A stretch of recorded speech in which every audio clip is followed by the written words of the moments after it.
It started subtly, as these things always do. My dog, a boisterous golden retriever named Buster, who usually slept like a log, began waking up around 3 in the morning. Not barking, not whining. He'd just stand at the bedroom door, completely silent, with his tail tucked so far between his legs it practically disappeared. The first few nights I chalked it up to an upset stomach, maybe the late-night cheese tax I'd paid him. I'd get up, let him out into the fenced backyard, and he'd refuse to go past the concrete patio, just staring into the darkness at the edge of the woods. Then it escalated. One night I was jolted awake not by Buster's silent vigil, but by a sound from downstairs. It was the distinct metallic scrape of my house keys being slid into the front door lock. I froze, every muscle tensed. My husband was out of town for work. I was alone. I held my breath, listening. The tumblers in the lock turned, slow and deliberate. A soft click echoed through the silent house as the deadbolt disengaged. My heart hammered against my ribs, a frantic drumbeat in the quiet. I grabbed the heavy mag light from my nightstand and crept out of the bedroom, Buster shadowing me, emitting a low, guttural growl I'd never heard from him before. I peered down the staircase into the dark entryway. Nothing. The door was still closed, the deadbolt still firmly locked in place. I told myself I was overtired, that the stress of my husband being away was making me imagine things. But as I turned to go back to bed, a floorboard creaked in the living room. Not the familiar groan of the house settling, but a soft, measured tread. Someone was walking in my house. I never saw anything. I spent the rest of the night huddled in my bedroom with the door locked, listening to the phantom footsteps roam my downstairs hall until the first hint of dawn. When my husband got home, he found every single door inside the house, closets, pantry, bathrooms, standing wide open. I never told him what I heard. Sometimes I think the not knowing is worse. My family moved around a lot when I was a kid, but the house we lived in when I was 7 is the one that's seared into my memory. It was an old Victorian in a small Pennsylvania town, the kind with a sprawling, overgrown garden and a wraparound porch that groaned under your weight. My younger sister, Chloe, had an imaginary friend named Lily. It was normal kid stuff at first. Chloe would have tea parties with an empty chair, whisper secrets to the air in her room. My parents thought it was cute, but Lily was different. Chloe would describe her in vivid detail, a girl with hair as black as ink and eyes that were too big for her face. Sometimes Chloe would come downstairs with scratches on her arms. "Lily plays too rough," she'd say with a shrug.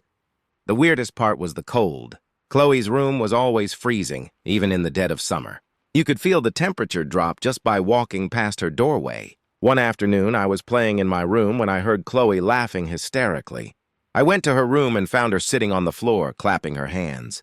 In the center of the room, one of her dolls was spinning on its own, like a top, impossibly fast. I screamed for my mom. When she came in, the doll clattered to the floor, motionless. We moved out a few months later after my dad saw a little girl's reflection in the hallway mirror, standing right behind him. The day we were packing the last of our boxes, I found something under Chloe's bed. It was a small silver locket, tarnished with age. I'd never seen it before. I opened it. Inside, there wasn't a picture. Instead, etched into the metal was a single word, Lily. I still have it. I'm too afraid to get rid of it. I used to be an urban explorer in my late teens. My friends and I would find abandoned buildings and document their decay. Our holy grail was the old Northwood Asylum, a place that had been shuttered for 50 years, infamous for its cruel patient treatments. We finally found a way in one night through a broken basement window.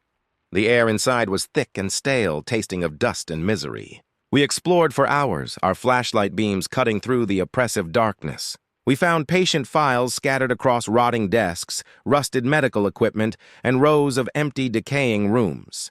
We were on the 3rd floor in what used to be the main ward when we found it. At the end of a long, dark corridor, one room was different.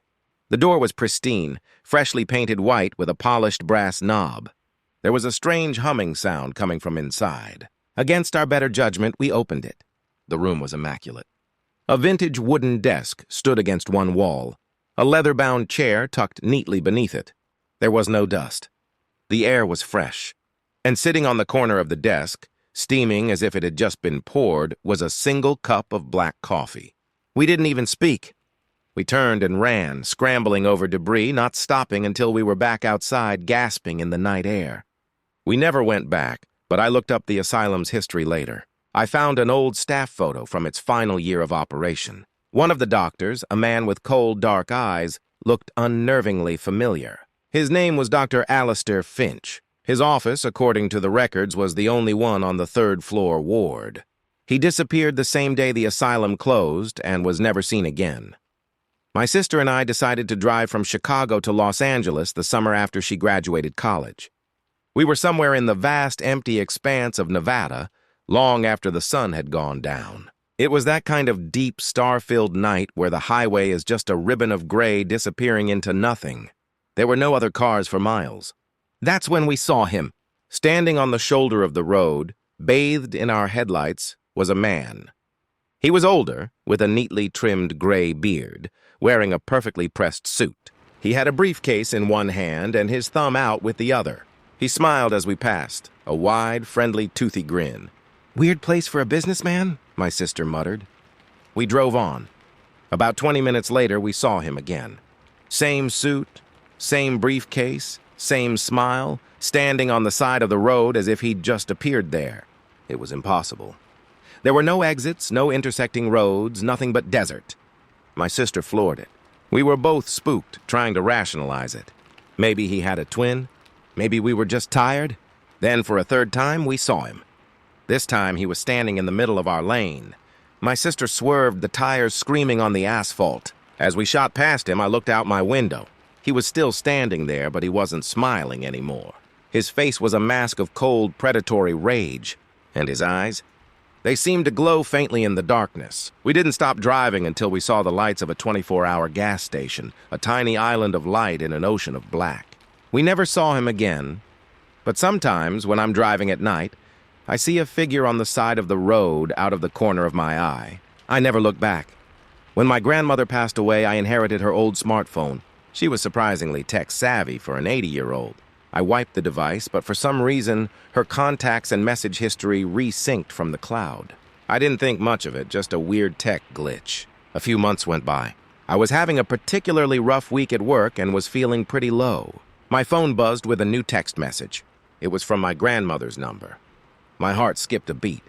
The message read, "Everything will be okay, sweetie. Just keep your chin up." I figured it must have been a delayed message, something she sent before she died that got stuck in the network.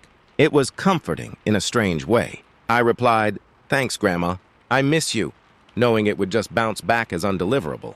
A minute later, a reply came through. "I miss you too." My blood ran cold. This had to be a cruel prank. Maybe my grandfather had her phone? I called him. He was distraught. He told me he had her phone turned off and locked in his safe ever since she passed. Over the next few days, the messages continued. They were mundane things she would have said. "Did you remember to water the ferns? There's a good movie on Channel 5 tonight." It felt so real, so normal, that I started to forget how impossible it was. The last message I ever received came late one night. It just said, "There's someone at your back door. Don't open it. I love you." As I read the message, I heard a soft scratching sound coming from the kitchen. I never replied to her number again, and the messages stopped. But I still have that phone, and I still check the back door every night before I go to bed. I'm an avid backpacker. I've hiked trails all over the country, and I'm used to the solitude and the strange noises of the wilderness at night. But nothing prepared me for what I found in the backcountry of the Umpqua National Forest. I was on a multi-day solo trip, at least 15 miles from the nearest road or marked trail. I was navigating by compass and topography, heading for a remote lake. As I crested a ridge, I looked down into a small, secluded valley and saw something that made no sense. In the middle of a clearing, surrounded by ancient pines, was a dining table. Not a weathered picnic table, but a formal, polished mahogany dining table set for two. It had white linen placemats, silver cutlery, crystal glasses, and a tall, unlit candelabra in the center. The chairs were pulled out as if awaiting guests. There were no footprints around it, no signs of how it could have possibly gotten there. The air was completely still, and the silence was absolute. It felt wrong. It felt like I was intruding on something sacred or profane, I couldn't tell which. A wave of primal fear washed over me, a feeling that I was being watched by something I couldn't see. I didn't take a picture. I didn't get any closer. I backed away slowly, never taking my eyes off the impossible scene until I was over the ridge. I hiked for another 6 hours in the opposite direction before I felt safe enough to make camp. I don't know if it was a prank, an art installation, or something else entirely. But I do know this. Some things in the woods are not meant to be found. My first apartment after college was a cheap, third-floor walk-up in an old brick building. The walls were paper thin, and I learned more about my neighbors' lives than I ever wanted to. My upstairs neighbor, the guy in 4B, was the worst. Every single night, without fail, between 2 and 3 in the morning, he would start moving furniture. It was a loud, grating sound of heavy wood being dragged across a bare floor. Scrape, thud, drag. For hours. It drove me insane. I complained to the landlord several times. He was an old, weary man who just shrugged and said, "I'll talk to him."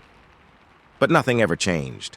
One Saturday, I'd had enough. It was 2:30 a.m. The scraping was louder than ever, and I had an early shift the next day. I stormed upstairs, ready to give this guy a piece of my mind. I banged on the door of 4B, no answer. I banged again, harder, yelling for him to open up. The scraping noise stopped abruptly. The silence was almost more unnerving. I was about to leave when the door to 4A, across the hall, opened a crack. A little old woman with a cloud of white hair peered out at me. "Can I help you, dear?" she whispered. "I'm trying to get my neighbor to stop moving his furniture around all night," I grumbled, gesturing to 4B. The old woman's face went pale. "Oh, honey," she said, her voice trembling. "Nobody's lived in that apartment for years. Not since the last tenant. Well, not since the accident." My stomach dropped. "What accident?" I asked. She wrung her hands. "A terrible thing. A heavy bookcase fell on him, crushed him. They said it took him hours to die." She looked at me with sad, frightened eyes. Poor man. He just can't seem to get the room arranged the way he likes it. I work as a park ranger, and part of my job involves patrolling remote areas of the park, often alone and at night. Most of the time, the strangest thing I see is a group of teenagers trying to camp without a permit. But last fall, I saw something that I can't explain. And frankly, I don't want to. I was driving my truck down a long, unpaved service road deep in the park's northern sector. It was just after dusk, that gray, liminal time when the world seems to hold its breath. My headlights cut through the gathering gloom, illuminating a deer standing by the side of the road. I slowed down as I always do. But as I got closer, I realized something was wrong. The deer was facing away from me, but its head was turned all the way around, looking back at me over its shoulder. Its neck was twisted at an impossible angle. Then it stood up. Not like a deer, on all fours, but it rose onto its hind legs, its forelegs dangling limply at its sides. It was tall, unnaturally so, maybe 7 or 8 feet. It just stood there in my headlights, staring at me with black, vacant eyes. And then it started to walk. It walked backwards, away from the road and into the trees, still on its hind legs, its head still twisted around to watch me. It moved with a smooth, silent, horrifying grace. I slammed my truck into reverse and got out of there, tires spitting gravel. I filed an incident report, leaving out the more unbelievable details. I just wrote that I saw an aggressive buck and was advising caution in the area. But what I saw wasn't a buck. It was something else. Something ancient and wrong, wearing the skin of a deer like a poorly fitting suit. The museum was my dream job. I was hired as a night guard, which meant I had the whole place to myself after hours. It was peaceful, walking the silent halls surrounded by centuries of history. I grew to love the quiet company of the portraits in the main gallery. There was the stern-faced general, the lady with the sly smile, the melancholy-looking poet. I used to talk to them, tell them about my day. I know it sounds crazy, but sometimes I felt like they were listening. I started to notice small things. The general's eyes seemed to follow me as I passed. The lady's smile seemed a little wider some nights. I dismissed it as my imagination, the play of shadows and light. One night I was doing my rounds in the gallery. Everything was as it should be. The general looked as stern as ever, the poet as sad. But the lady with the sly smile, her frame was empty. A cold dread crept up my spine. The painting wasn't on the floor. It hadn't been stolen. The alarms would have gone off. It was just gone. I frantically searched the gallery, my heart pounding. Then I heard it. A soft, feminine humming coming from the adjacent hall, the one filled with antique furniture. I rounded the corner, flashlight shaking in my hand. And there she was. She was sitting in a high-backed velvet armchair, her painted fingers steepled under her chin, humming that little tune. She turned her head, and that sly, painted smile spread across her face. "Took you long enough," she said, her voice like the rustle of dry leaves. I didn't even clock out. I just left my keys on the desk and walked out into the night, never to return. The lake was our go-to spot every summer. It was a deep, cold, spring-fed lake surrounded by miles of forest. My friends and I would spend whole days out on a raft we'd built, anchored in the middle, far from shore. One sweltering August afternoon, I decided to go for a swim to cool off. I dove off the raft into the dark, refreshing water. I was about 20 feet from the raft, just treading water and enjoying the silence, when I felt something brush against my leg. I recoiled instantly. It was long and soft, like strands of hair. I kicked away, my heart starting to race. I looked around. I was alone. My friends were on the raft, laughing and talking, oblivious. I tried to calm myself. It was just a patch of seaweed. The inside of the trunk, which should have been dusty and smelled of mothballs, had a strange, powerful scent. It was the smell of rich, damp soil, the smell of a freshly dug grave. That night I woke up to the sound of scratching. It was coming from the attic right above our bedroom. A frantic, desperate scratching sound, like an animal trapped in a box. It went on for hours. We never went back into the attic. We boarded up the entrance the next day. Sometimes when the house is quiet, I can still hear it. A faint scratching sound from above. And I can't help but wonder if we didn't let something out of that trunk, but rather, we just let it know we were there. The corporate office where I work is a modern glass and steel building. The last place you'd expect anything strange to happen. But the 7th floor is different. Most people try to avoid it after hours. I was working late one night, trying to meet a deadline. I was the only one on my floor, the 5th. The building was tomb silent. Around 11 p.m., I heard a noise from the floor above me. It was the unmistakable whir and clank of the large industrial photocopier. That was impossible. The 6th floor was reserved for executive offices, and they had all gone home hours ago. I tried to ignore it, but the sound persisted. Whir, clank, whir, clank, a steady, rhythmic copying. Finally, curiosity got the better of me. I took the stairs up to the 6th floor. The lights were off, the offices dark and empty. The copier room was at the far end of the hall. The door was ajar, and a thin sliver of light spilled out. The whirring sound was loud now. I pushed the door open. The room was empty. The copier was silent, its power-save light blinking innocently. I was about to leave, convinced I was losing my mind, when I noticed a single sheet of paper in the output tray. It was still warm. I picked it up. It was a grainy black and white copy of a photograph. It took me a second to realize what I was looking at. It was a picture of the back of my head taken from just a few feet away, showing me sitting at my desk on the floor below. The timestamp in the corner of the copy was from 2 minutes prior. I was out of that building in 30 seconds. I work from home now. My girlfriend is an antique collector. She has a particular love for old mirrors. Her prized possession is a small, oval-shaped hand mirror with an ornate silver frame, which she keeps on her dresser. She says it has a sad energy. I thought that was just her being dramatic until one night. I was in her bedroom waiting for her to get out of the shower. I was tidying up a bit and picked up the mirror to move it. For a moment, I saw my own reflection. Then it flickered like an old television changing channels. Instead of my reflection, I saw the room behind me. But it wasn't her room. It was an old-fashioned bedroom with floral wallpaper, a 4-poster bed, and a gas lamp flickering on a nightstand. A woman with her hair in a severe bun was sitting on the bed, crying silently. The image was there for only a second. A silent, ghostly tableau. Then it flickered back to my own reflection, my own face pale with shock. I told my girlfriend what I saw. She wasn't surprised. "Oh, that's just Eleanor," she said calmly. "She comes and goes. I think her husband was lost at sea." Sometimes, she says, when she looks in the mirror, she doesn't see a bedroom. She sees a raging, dark ocean and the splintered mast of a sinking ship. Living in a big city, you learn to block things out on your daily commute. The late-night subway is its own world, a place of strange characters and unspoken rules. Rule 1 is you don't make eye contact. I was heading home one Tuesday night, well after midnight. The car was mostly empty. At the 59th Street stop, a flood of people got on, and then at 72nd, they all got off again as if on some silent cue. All of them except me, and one other man sitting at the far end of the car. He was wearing a long, dark coat and a fedora pulled down low, obscuring his face. The doors slid shut, and the train lurched back into the tunnel. The silence was sudden and heavy.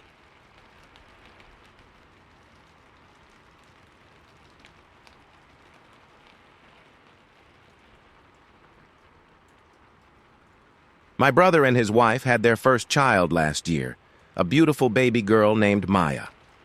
I was over at their house one evening, babysitting so they could have a much-needed date night. Maya was a good baby and she was sound asleep in her crib upstairs. I was downstairs watching a movie with the baby monitor on the coffee table beside me. Around 10 p.m., a sound came through the monitor. It was a soft, gentle humming, the tune of an old lullaby I didn't recognize. I smiled, thinking my sister-in-law must have left a sound machine on.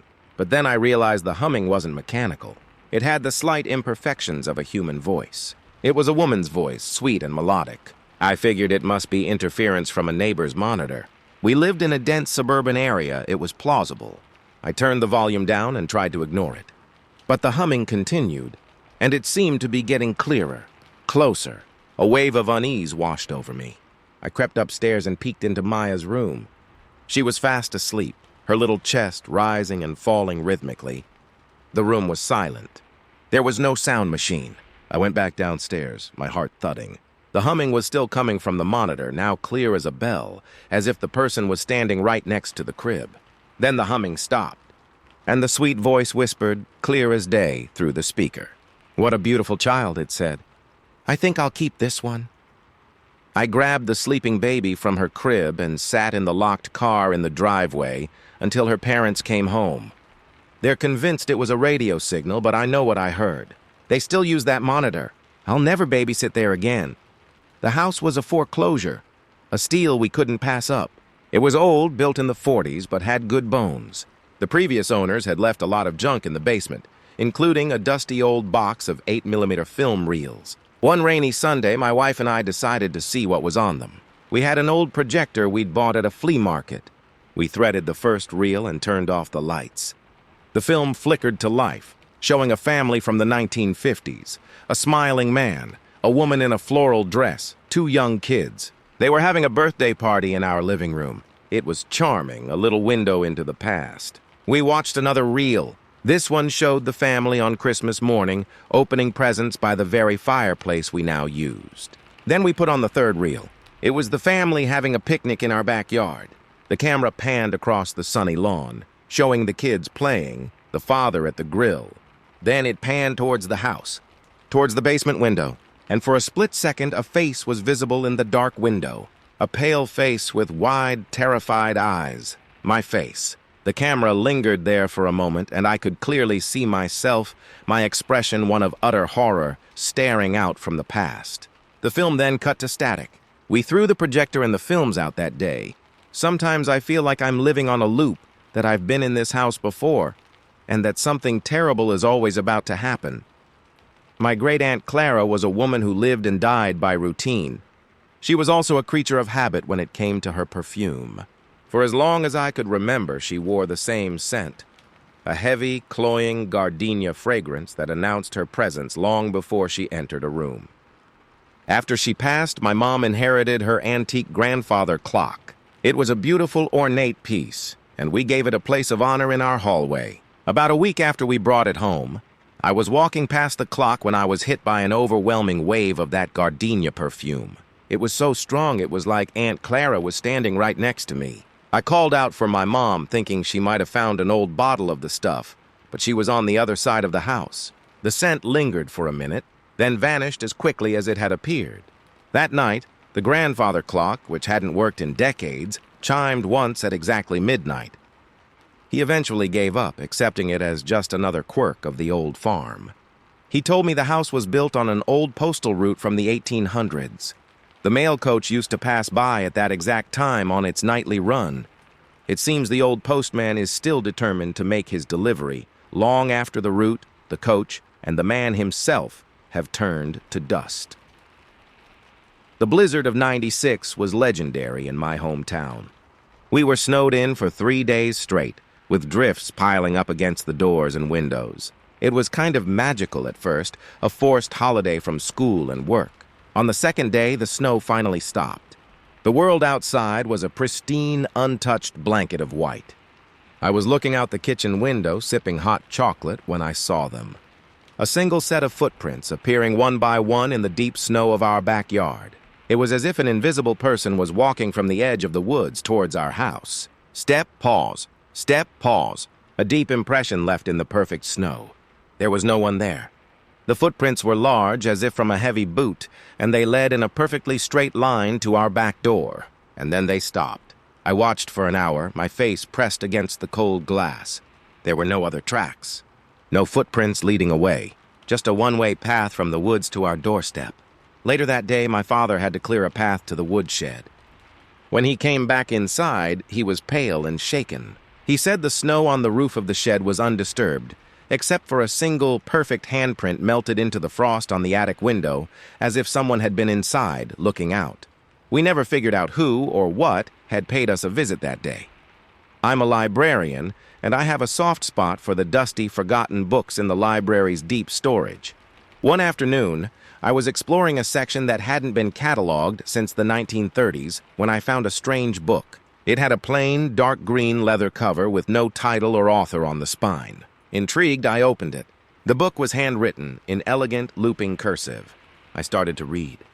It was a biography, a detailed, intimate account of a person's life. It described their childhood, their first love, their struggles, their triumphs. As I read, a strange sense of familiarity washed over me. The events, the feelings, the private thoughts, they were all mine. The book was my life story, written by an unknown hand, chronicling everything that had ever happened to me, right up to the moment I decided to explore the deep storage that very afternoon. My hands trembled as I turned the pages, my life unfolding in ink. I finally reached the end of the writing. The last sentence read, and then with a growing sense of dread, he turned to the final page. My heart was a block of ice in my chest. I hesitated. Then slowly, I turned the last page. It was blank. I slammed the book shut and put it back on the shelf. I try not to think about it, but I can't shake the feeling that my story is still being written, and that someone, somewhere, is just waiting to fill in that final, empty page. My fiancé and I bought our first house last year. It was an old place, full of charm and a century of secrets. The biggest one was a large steamer trunk tucked away in the corner of the attic under a dusty canvas sheet. It was locked, of course, with a heavy rusted iron padlock. It became our obsession. We tried everything to open it. Crowbars, drills, bolt cutters. Nothing worked.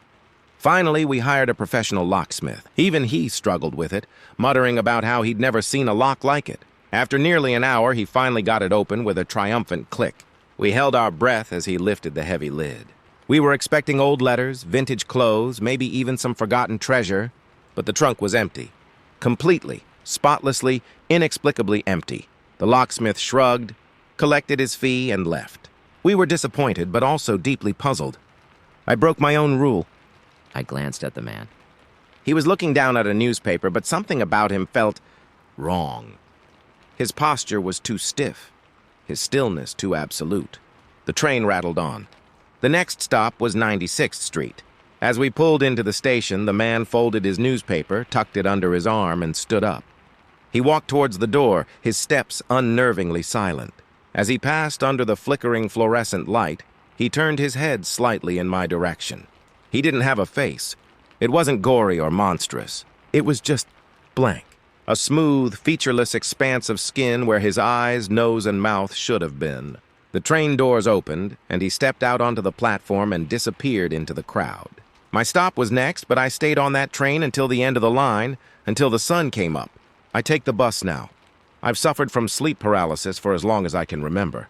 It's a terrifying experience, being awake but unable to move with a heavy pressure on your chest and the unshakable feeling of a malevolent presence in the room. Most of the time, I can rationalize it as a brain glitch, a waking nightmare. But there was one time, one episode, that blurred the line between nightmare and reality. I woke up in the familiar state of paralysis, my eyes darting around my moonlit room. And there it was, a tall, gaunt figure standing in the corner by my closet. It was pure shadow, a humanoid shape cut out of the darkness, but I could feel its gaze fixed on me. I tried to scream, to move, to do anything, but my body was a leaden prison. I was filled with a primal, helpless terror. The figure just stood there, watching me, for what felt like hours. Eventually, the pressure on my chest eased, and with a gasp, I could move again. I shot upright in bed, and the figure was gone. My room was empty. I told myself it was just a dream, a particularly vivid hallucination. I finally managed to calm down enough to get out of bed to get a glass of water. And that's when I saw it. On the hardwood floor, right in the corner where the shadow figure had been standing, was a single, wet, muddy footprint. It was long and narrow, not quite human, and it was slowly evaporating into the wood. If these stories have stirred something in the dark corners of your own memory, you are not alone. The world is filled with whispers and shadows, moments that defy explanation. If you have a story of your own, an encounter with the unknown that lingers in your mind, share it in the comments below. Subscribe and turn on notifications because the darkness has many more tales to tell, and you won't want to miss a single one. Stay vigilant. What you can't see can still find you.